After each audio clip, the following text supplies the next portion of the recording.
Babaji Netralaya I హాస్పిటల్స్లో ఇప్పుడు LASIK లేదా పీఆర్కే సర్జరీ ఒక్కో కంటికి కేవలం 7,999 రూపాయలు మాత్రమే. లాసిక్ లేదా పీఆర్కే ఎవాల్యుయేషన్ ఉచితం. సుమన్ టీవీ ప్రేక్షకులకు నమస్కారం. రాఖీ పౌర్ణిమ ఆగస్టు 27న జరుపుకోవాలా లేదా ఆగస్టు 28న జరుపుకోవాలా, దీని గురించి ఒక వివరణ. మరి చూస్తే 28న చంద్రగ్రహణం అంటున్నారు. మరి చంద్రగ్రహణం రోజున రాఖీ పౌర్ణమి జరుపుకోవచ్చా? ఒకవేళ రాఖీ కడితే గనక ఏ సమయంలో రాఖీని కట్టాలి? ఈ వివరణ అంతా కూడా తెలియజేయడానికి ప్రస్తుతం మనతో పాటు ఉన్నారు ప్రముఖ జ్యోతిష్యులు బ్రహ్మశ్రీ నందిభట్ల గురువు గారు. వారితో మాట్లాడతాం. గురువుగారు నమస్కారం. గురువుగారు, వాగర్థావివ సంపృక్తౌ వాగర్థ ప్రతిపత్తయే జగతః పితరౌ వందే పార్వతీ పరమేశ్వరౌ. ఆదిత్యాయ చ సోమాయ మంగళాయ బుధాయ చ గురుశుక్ర శనిభ్యశ్చ రాహవే కేతవే నమః. శృంగేరి జగద్గురు పీఠాధిపతులకి, కంచి పీఠాధిపతులకి నమస్కారములు తెలియజేసుకుంటూ కార్యక్రమాన్ని ప్రారంభిద్దాం. గురువుగారు, మరి రాఖీ పౌర్ణమి, రక్షాబంధన్ ఏ రోజున జరుపుకోవాలి అని తెలియజేస్తారు గురుగారు? ఎందుకంటే 27 అంటున్నారు, 28 చూస్తే చంద్రగ్రహణం అడ్డుపడుతుంది. మరి ఏంటి గురుగారు, ఏ రోజున? మేమంతా క్లమ్జీ మైండ్తో ఉన్నాం, మీరు చెప్తే మేము ఫాలో అయిపోతాం. ఏంటి గురువుగారు? 27వ తారీఖు రోజున 9 గంటల తర్వాత పౌర్ణమి ప్రవేశిస్తుంది. 28వ తారీఖు ఉదయం 9 గంటల 45 నిమిషాల వరకు పౌర్ణమి ఉంది. కాబట్టి సూర్యోదయానికి ఉన్నటువంటి తిథిని అనుసరించి ధర్మశాస్త్ర ప్రకారం 28వ తారీఖు రోజున రాఖీ పౌర్ణమి పండుగ జరుపుకోవడం శాస్త్ర సమ్మతం. గమనించుకుంటేనమ్మా, చతుర్దశి తిథి 27వ తారీఖు రోజున 9 గంటల 6 నిమిషాల వరకు ఉంది. తర్వాత అదే 9 గంటల 6 నిమిషాలకి పౌర్ణమి ప్రవేశిస్తుంది. పౌర్ణమి ప్రవేశించడంతో భద్రాకరణం కూడా ప్రవేశిస్తుంది. రాత్రి 9 గంటల వరకు ఉంది భద్రాకరణం. మరి 27వ తారీఖు నాడు భద్రాకరణం ఉండగా ఎలా కడతారు? కట్టడానికి అవకాశము లేదు. ఇక ఉన్నదల్లా కూడా 28వ తారీఖు సూర్యోదయానికి పౌర్ణమి తిథి ఉంది. కాబట్టి ఉదయం 9 గంటల 45 నిమిషాల లోపల ఈ యొక్క సంబంధించినటువంటి రక్షాబంధన కార్యక్రమం చేసుకోవాలి. ఎలా చేసుకోవాలి, విధానం ఏంటి, ఏ సమయంలో రాఖీ కట్టాలి అనేటువంటి విషయాల గురించి తెలియజేసుకుందాం. ముందుగా ఒక చిన్న క్లారిఫికేషన్ ఈ యొక్క మన సుమన్ టీవీ ప్రేక్షకులకు ఇద్దామమ్మా. తప్పకుండా. ఆ రోజున చంద్రగ్రహణం ఉందని అంటున్నారు. మరి మన భారతదేశంలో ప్రభావం ఉంటుందా? రక్ష కట్టవచ్చా 28వ తారీఖు సమయంలో? అయితే చంద్రగ్రహణం మన భారతదేశంలో కనిపించదు. కనిపించినటువంటి గ్రహణానికి ఎటువంటి ఆచార నియమాలు పాటించాల్సిన అవసరం లేదు. అమెరికా ప్రాంతంలో France, Canada, Germany, Morocco, Spain, Argentina, అలాగే పసిఫిక్ మహాసముద్రము, అంటార్కిటికా, ఆసియా ఖండంలో కొన్ని చోట్ల ఈ సంబంధించిన గ్రహణం ఏర్పడుతుంది. కాబట్టి అక్కడి ప్రాంత వాస్తవ్యులు గ్రహణాన్ని బేస్ చేసుకొని చేసుకోవాలి. అయితే ఇక్కడ 2 విధాలుగా మీకు తెలియచేస్తానమ్మా. గమనించాల్సింది ఏంటంటే, ఉదయం 6 గంటల 5 నిమిషాలకి సూర్యోదయం ప్రారంభమవుతే 6 to 7 శనిహోర ఈ సంబంధించినటువంటి శుక్రహోరం ఉంటుంది. కానీ ఆ సమయంలో సింహలగ్నం ఉంటుంది. లగ్నంలో ఎవరున్నారు? రవి ఉన్నాడు, కేతు ఉన్నాడు, 2 పాపగ్రహాలు. బుధుడు కూడా ఉన్నాడు. పాపగ్రహాలతో కలిసిన బుధుడు కూడా పాపి అవుతాడు. కాబట్టి సింహలగ్నంలో అనగా 6 to 7 మధ్యకాలం శుక్రహోర కదా అని చెప్పి కట్టడానికి అవకాశం లేదు. తర్వాత 7 నుంచి 8 బుధహోర, 8 నుంచి 9 చంద్రహోర, 9 నుంచి 10 శనిహోర. అయితే 7:30 నుంచి 7 గంటల 35 నిమిషాల వరకు ఈ సంబంధించినటువంటి సింహలగ్నం ఉంటుంది. కాబట్టి 7 గంటల 35 నిమిషాల నుంచి 8 గంటల 30 నిమిషాల మధ్యకాలంలో కన్యాలగ్నం ఉంటుంది, బుధహోర, చంద్రహోర ఉంటుంది. కాబట్టి 7:30 నుంచి 8:30 మధ్యకాలంలో ఎవరైనా రక్షాబంధనం అనేటువంటిది కార్యక్రమాన్ని నిరభ్యంతరంగా జరుపుకోవచ్చు. 8 గంటల 32 నిమిషాల నుంచి 9 గంటల 25 నిమిషాల వరకు దుర్ముహూర్తం ఉంది. 9:25 తర్వాత 9:45 ఆ 20 నిమిషాల కాలం మాత్రమే పౌర్ణమి ఉంటుంది, దుర్ముహూర్తం లేకుండా. కానీ శనిహోర ఉంటుంది కాబట్టి చేసుకోకూడదు. కాబట్టి వీక్షిస్తున్నటువంటి సుమన్ టీవీ ప్రేక్షకులు నిరభ్యంతరంగా ఉదయం 7 గంటల 35 నిమిషాల నుంచి 8:30 మధ్యకాలంలో రక్షాబంధనం అనేటువంటిది కార్యక్రమం జరుపుకోవచ్చు. ఇది సమయంగా చెప్పబడ్డది. అయితే గ్రహణం అనేటువంటిది మన భారతదేశంలో కనిపించదు. అయినా దీని ప్రభావము కొన్ని రాశుల మీద ఉంటుంది. అయితే ఈ సంబంధించినటువంటి ఇక్కడ గమనించాల్సింది ఏంటంటే, శతభిష నక్షత్రం కుంభరాశిలో ఏర్పడుతున్నటువంటి గ్రహణ ప్రభావము వలన వృషభ, మిథున, కర్కాటక, సింహ, తుల, వృశ్చిక, మకర, కుంభ, మీన రాశిలో జన్మించిన వారికి కొన్ని సమస్యలు అనేటువంటివి ఉంటాయి. మన భారతదేశంలో కనిపించదు కదా, ఆచార నియమాలు పాటించాల్సిన అవసరం లేదు. కానీ ఈ సంబంధించినటువంటి రాశుల వాళ్ళకి కూడా ప్రభావం ఉంటుంది. ఎందుకంటే ప్రపంచానికి ఒకటే చంద్రుడు, ఒకటే సూర్యుడు. దేశానికి ఒక్కొక్క దేశానికి ఒక్కొక్క సూర్యుడు చంద్రుడు ఉండరమ్మా. అక్కడ చంద్రగ్రహానికి గ్రహణం ఏర్పడుతుంది కాబట్టి ఆ రాశిని బేస్ చేసుకొని కొన్ని రాశుల్లో జన్మించిన వాళ్ళకి ప్రపంచవ్యాప్తంగా కొన్ని సమస్యలు అనేటువంటివి ఉన్న వాటికంటే కొద్దిగా ఎక్కువగా అవుతాయి.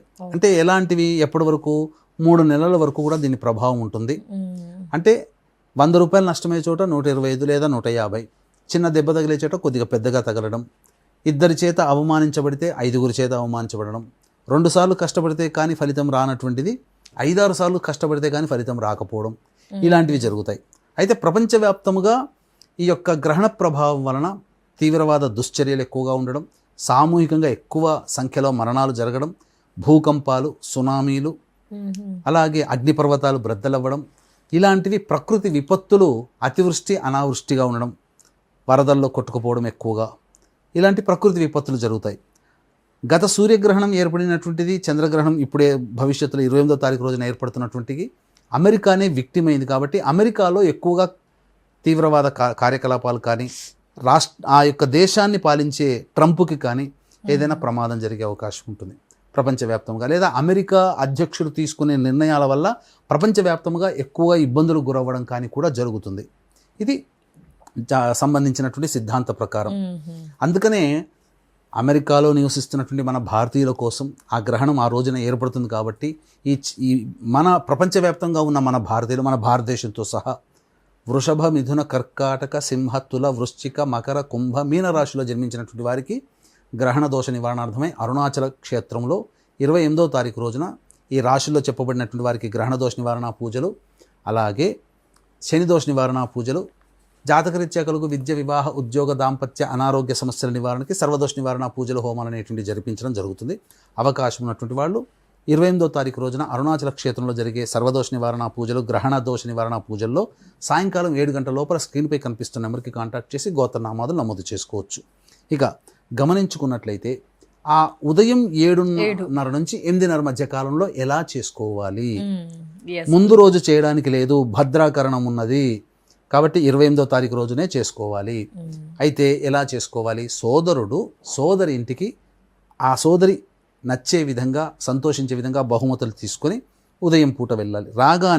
సోదరుడికి రాగానే తినే పదార్థం లేదా ఒక స్వీట్, ఉదయం పూట కాబట్టి స్వీట్ పెట్టిన తర్వాత సోదరుడిని తూర్పు వైపు కూర్చోపెట్టి, తూర్పు వైపు ఫేస్ ఉండాలి, సోదరుడు తూర్పు వైపు చూడాలి. ఉన్నప్పుడు రాగి ప్లేట్లో కానీ లేదా ఒక పళ్ళెంలో 2 దీపారాధనలు, కుందులు తీసుకొని నువ్వుల నూనెతో కానీ ఆవు నెయ్యితో కానీ దీపారాధన వెలిగించడం, 3 పోక చెక్కలు తీసుకోవాలి.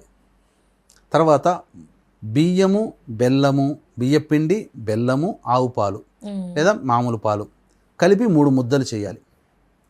చేసిన తర్వాత అప్పుడు ఒక పోక చెక్కతో ఆ సోదరుడికి క్లాక్ వైజ్ డైరెక్షన్లో 3 సార్లు, ఇంకొక ఆ పోక చెక్క పక్కకు పెట్టాలి. ఇంకొక పోక చెక్కతో యాంటీ క్లాక్ వైజ్ డైరెక్షన్లో 3 సార్లు, రెండోది పక్కకు పెట్టాలి.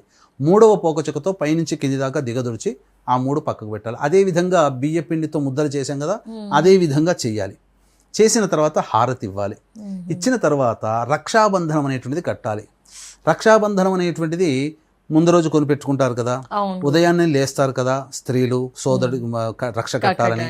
పూజలో ఆ సంబంధించినటువంటి రక్షకి లలిత అష్టోత్తరంతో కానీ, దుర్గా అష్టోత్తరంతో కానీ, గణపతి అష్టోత్తరంతో కానీ, ఆంజనేయ అష్టోత్తరంతో కానీ అర్చన జరిపించి, బలిని బంధించినటువంటి ఏవైతే దుష్టగ్రహాలు బంధింపబడ్డాయో అటువంటి దుష్టగ్రహాలన్నీ, నీ యొక్క జీవితాన్ని ఇబ్బంది పెట్టే దుష్టగ్రహాలన్నీ బంధింపబడుగాక అనే భావంతో రక్ష కట్టాలి సోదరి. తర్వాత సోదరి పెద్దదైతే సోదరుడు, కట్టించుకున్న సోదరుడు నమస్కారం చేయాలి. సోదరుడు పెద్దవాడైతే కట్టిన సోదరి నమస్కారం చేసి ఆశీర్వచనం తీసుకోవాలి. తర్వాత బహుమతులు ఇవ్వాలి. ఇది విధానం. అమెరికాలో ఏం చెయ్యాలి అనంటే 11:58 ఉదయం 27వ తారీఖు రోజున భద్రాకరణం ఉంటుంది. కాబట్టి మధ్యాహ్నం 12 to 1 గంట మధ్య కాలంలో ఈ రక్షాబంధన కార్యక్రమం ఇప్పుడు చెప్పిన విధంగా అమెరికాలోని ప్రాంత వాస్తవ్యులు ఈ విధానాన్ని ఆచరించాలి. అయితే కొంతమందికి ఇక్కడ సందేహం రావచ్చు. కొంతమంది దూర ప్రాంతంలో ఉన్నవాళ్ళు ఎక్కడో విదేశాల్లో ఉంటారు, సోదరుడు ఇక్కడ ఉంటారు లేదా సోదరు ఇక్కడ ఉంటుంది, అబ్బాయి అక్కడ, తమ్ముడు అన్న అక్కడ ఉంటాడు, మరి ఎలా కట్టాలండి? ఒక రాఖీ అనేటువంటిది పంపించడం జరుగుతుంది ఎక్కడున్నా కానీ. వీడియో కాల్లో ఆమె కడుతున్నట్టుగానే భావనే సోదరుడు కట్టుకుంటే ఆమెను చూస్తూ సోదరిని పలకరిస్తూ కడితే ఆమె కట్టినట్టుగా ఆమె సమక్షంలో కట్టుకుంటాడు కదా, అవును అదే గురుగారు, ఫలితం. Video call. వీడియో కాల్లో చేసి చేసుకోవచ్చు. ఆహా. అయితే ఈ యొక్క అమెరికాలో ఈ గ్రహణం ఎక్కువగా ఉన్నది కాబట్టి మన భారతదేశంలోని వ్యక్తులు కూడా ఈ గ్రహణానికి ప్రభావానికి గురవుతారు. నియమాలు ఆచారాలు ఏమీ లేవు కాబట్టి వృషభ, మిథున, కర్కాటక, సింహ, తుల, వృశ్చిక, మకర, కుంభ, మీన రాశిలో జన్మించినటువంటి వారికి అరుణాచల క్షేత్రంలో 28వ తారీఖు రోజున సాయంకాలం 7 గంటలకి జరిగేటువంటి గ్రహణ దోష నివారణ, సర్వదోష నివారణ పూజల హోమాల్లో గోత్రనామాదులు 28వ తారీఖు సాయంకాలం 7 గంటల లోపల స్క్రీన్పై కనిపిస్తున్న నెంబర్కి కాంటాక్ట్ చేసి నమోదు చేసుకోవచ్చమ్మా. తప్పకుండా. చాలా ధన్యవాదాలు గురుగారు. రాఖీ పౌర్ణమి గురించి పూర్తి వివరణ, ఏ రోజు చేసుకోవాలి, ఏ సమయాన్న రాఖీ కట్టాలి, చంద్రగ్రహణం ఉంటుందా లేదా, పూర్తి వివరణ తెలియజేసినందుకు నమస్కారం గురుగారు. సర్వం శ్రీ ఉమామహేశ్వర పరబ్రహ్మార్పణమస్తు. సో వియర్స్ చూసారు కదా, గురువుగారు మనకు తెలియజేశారు, క్లారిటీ వచ్చేసింది కదండి. అలాగే గురువు గారి ఆధ్వర్యంలో ఆగస్టు 28న చంద్రగ్రహణం సందర్భంగా అరుణాచల్ క్షేత్రంలో క్రతువులో, పూజలంలో, హోమంలో మీ గోత్రనామాదుల్ని నమోదు చేసుకోవాలనుకుంటే కనుక స్క్రీన్ పై నెంబర్ కనిపిస్తుందండి, కాల్ చేయండి, మిగతా వివరాలని తెలుసుకోండి. నమస్కారం.